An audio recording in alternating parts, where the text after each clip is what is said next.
네, 안녕하세요. 와주스키입니다. 오늘은 반도체 관련주에 대한 이야기를 해보도록 할게요. 자, 먼저 비트코인 공략하는 지점이나 뭐 앞선 영상 올린 거 그런 부분들은 제 카페에다가 종종 글로 올렸어요. 그래서 이 정도 빠지면 뭐 살만하다 그런 식으로 해서 또 테마 앞으로 좀 주목받는 테마 그런 거에 대해서도 얘기를 하니까 그 카페에 글을 올리니까 카페에 오셔서 좀 알림을 신청하시고 이제 보시면 돼요. 그냥 제 글 올리는 거 뭐 등급 같은 거 없으니까 그쪽으로 오셔서 편하게 보시면 되고요. 영상은 제가 요즘 자주 못 올리죠. 영상은 제가 시간 날 때, 요즘 좀 바빠갖고 시간 날 때나 출근할 때 뭐 이럴 때만 좀 올리는 편입니다. 그래도 네, 그럼 시작하겠습니다. 현재 제가 예상한 시장은 보합 시장이거든요. 물론 지금도 보합이긴 해요. 보합 시장입니다. 왜냐하면 자동차에 대한 기대치가 빠졌기 때문에 기아차 그리고 현대차 이 자동차주에 대한 기대치가 1차적으로 빠진 거잖아요. 왜냐하면 그 애플카와 협력해서 뭔가 어떤 결실을 기대하는 그런 움직임을 우리는 이제 노렸던 건데 그 부분에 대해서 무산이 됐기 때문에 재료 소멸만큼 무서운 건 또 없어요. 그래서 시장을 좀 시장에 이제 투자할 만한 이유가 사라졌기 때문에 그 부분 때문에 이제 투자자들의 돈들이 좀 회수가 되지 않을까, 현금화가 되지 않을까라고 생각을 했는데 오늘 타이밍상 이제 삼성전자가 큰 급등은 아니지만 이 반도체주들 이제 SFA 반도체 그리고 저 위층에 공사하는데 시끄럽네요. 자, 그리고 제주 반도체 뭐 이런 애들이 지금 급등을 했단 말이죠. 어버브 반도체는 봐야겠네요. 어버브 반도체도 오늘 큰 폭 상승했네요. 이 정도면 큰 폭이죠. 네, 지금 반도체주 관련해서 수급이 들어왔어요. 얼마 전에 제 카페였나요? 영상이었나요? 제가 그렇게 말씀을 드렸죠. 현재 지금 시장에서 매수할 이유가 지금 사라졌기 때문에 반도체 쪽으로 수급이 들어오지 않는 이상은 좀 힘들 것 같다라고 말씀을 드렸는데 참 오늘 기가 막히게 또 그 반도체가 들어왔어요. 이렇게 누르지 않고 바로 들어왔다라는 거죠. 그 말은 무슨 말이냐면 차트를 살려가겠다라는 거예요. 자, 그럼 여기서 중요한 게 무엇이냐면 중요한 건 SFA 반도체 모양과 그리고 저기 제주 반도체 어딨니? 제주 반도체와 그리고 IA 전 이 세 개를 좀 보고 있어요. 그러니까 이 세 개가 뭐 그 주력 할 만한 그런 타이틀보다는 이 세 개의 움직임이 굉장히 동일해요. 움직임 자체가 동일합니다. 그래서 IA 같은 경우도 동전주였다가 지금 이 정도까지 올라온 거였고요. 그리고 SFA 반도체 역시도 1차 파동 이후에 2차 파동 중이고요. 그리고 제주 반도체 역시도 1차 파동 이후에 2차 파동 중입니다. IA 같은 경우는 이게 동전주가 계속 밀어 올려서 끝까지 밀어 올리는 경우도 많이 있어요. 동전주 같은 경우는 그런 특징이 있습니다. 그래서 이 파동이 좀 의미가 없어요. 파동을 이야기하는 건. 자, 아무튼 이 SFA 반도체 역시도 이러한 움직임을 줬기 때문에 이대로 이제 장이 거의 마감이죠. 이대로 거의 장이 마감될 거기 때문에 이거 굉장히 긍정적이라고 볼 수가 있어요. 그러니까 수급이 싹 빠졌다. 노린 거거든요. 얘네가 차트를 노린 건데 수급이 빠지고 기대치가 빠졌을 때 이렇게 반도체 쪽으로 큰 돈들이 들어올 수 있었던 거. 오늘 거래 대금이 8천억이거든요. 엄청나죠? 네, 8천억이라는 돈들이 거래가 되면서 들어올 수 있었다라는 건 이거는 개미들 돈이 아니에요. 그거 착각하면 안 돼요. 지금 자꾸 개미들 띄워주고 있거든요. 지금 동학개미의 승리 하면서 띄워주고 있어요. 근데 그거 아니에요. 이거 이렇게 상승할 수 있는 건 세력들이 먼저 쏘기 때문에 그 다음 개미가 붙는 겁니다. 오늘도 많이 붙었을 거예요. 그런 식으로 되는 겁니다. 그래서 세력들이 이게 차트를 수렴시킨 다음에 혀가 짧네 오늘. 수렴을 시킨 다음에 그 다음에 올려버렸다라는 건 만약에 여기서 보합 시장이나 밑으로 가게 되어버리면 한 요 정도까지 밀릴 거예요. 6천원까지. 근데 그 6천원까지 밀리는 걸 원치 않았던 거죠. 세력들이. 6천원 정도까지 밀리는 걸 원치 않고 지금 쌓아서 추세를 만들고 가격을 만들겠다라는 의지가 지금 보이는 거예요. 이게.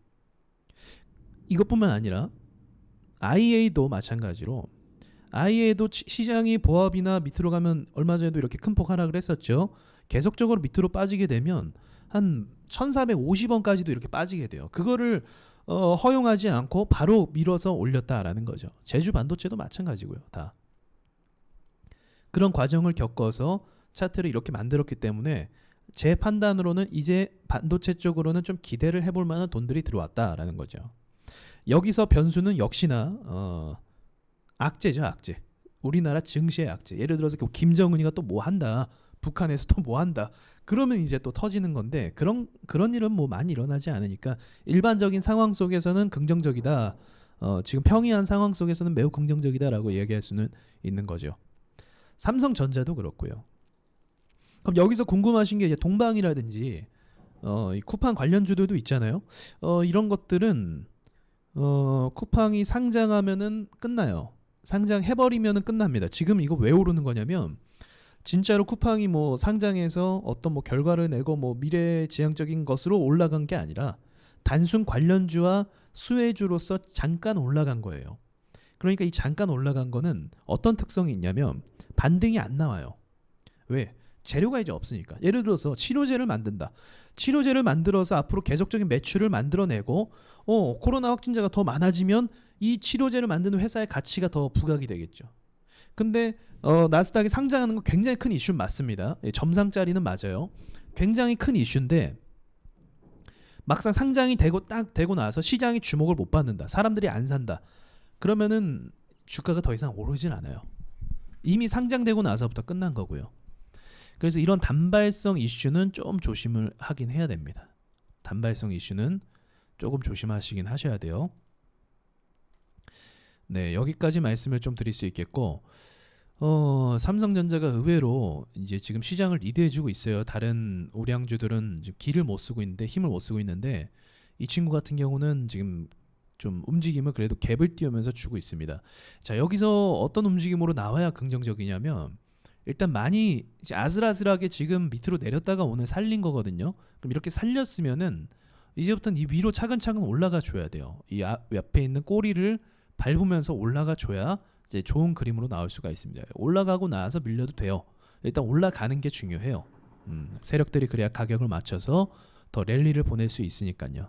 그래서 이런 부분을 좀 참고하시고 저는 언제나 이제 추격 매수를 좀 안 좋아하죠. 추격 매수보다는 이런 제주 반도체나 뭐 저기 SFA 반도체나 이런 종목들이 좀 눌릴 때 긍정적으로 긍정적으로 보시고 매수하면은 되겠다라고 생각을 합니다. 다행히 지금 시장이 보합으로 가거나 이제 하락 조정 국면으로 좀 크게 갈 수도 있는 상황이었는데 이렇게 세력들이 주도적으로 돈을 쏘므로써 시장이 버티고 있다라는 걸 여러분이 배우셨으면 좋겠어요.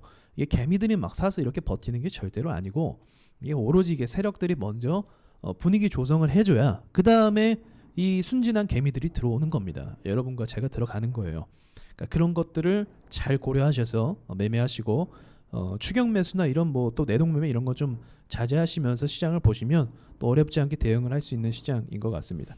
잠깐만요. 네이버도 큰 폭으로 오늘 상승했네요. 이런 것도 굉장히 의미가 있죠. 왜냐하면 우리나라 지금 코로나 사태 이후로 우리나라 시장을 주도한 또 세계 글로벌 시장을 주도한 것이 바로 IT 기업이거든요. 페이스북, 구글, 아마존 그리고 우리나라는 네이버, 카카오 이렇게거든요. 그러니까 이런 흐름도 긍정적이라고 볼 수가 있어요.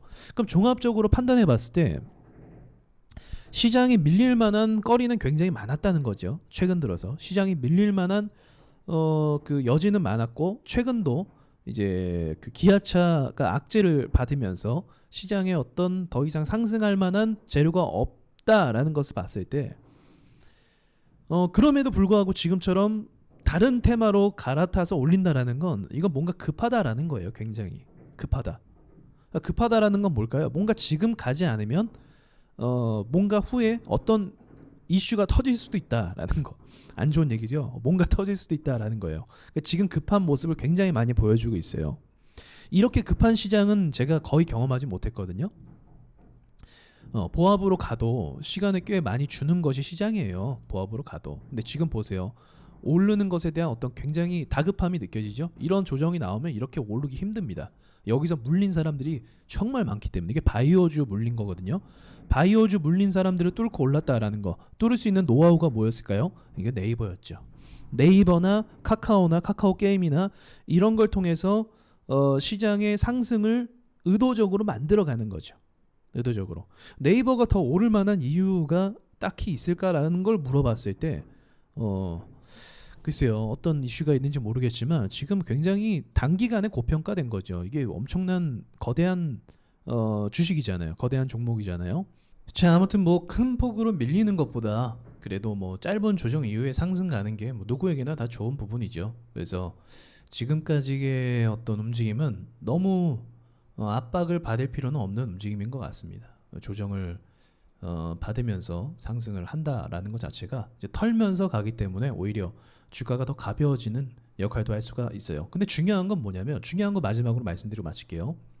중요한 거는 지금 이 코스닥이죠. 예, 코스닥 정고점을 한 달 이내에 돌파해야 돼요. 어쨌든 한 달 이내. 이게 한 달 동안 못 돌파하면 보합 움직임이거든요. 상투권에서 보합은 안 좋은 거예요. 상투에서 보합은 안 좋은 거기 때문에 지금 한 달 이내에 저기를 어쨌든 뚫어야 됩니다. 그러니까 뚫어야 되기 위해서는 뭐 이 정도라도 올라온 게 굉장히 좋은 거죠. 그래서 이런 부분은 좀 우리가 아직은 좀 괜찮게 평가할 수 있겠다라고 말씀드리면서 이상 마치겠습니다.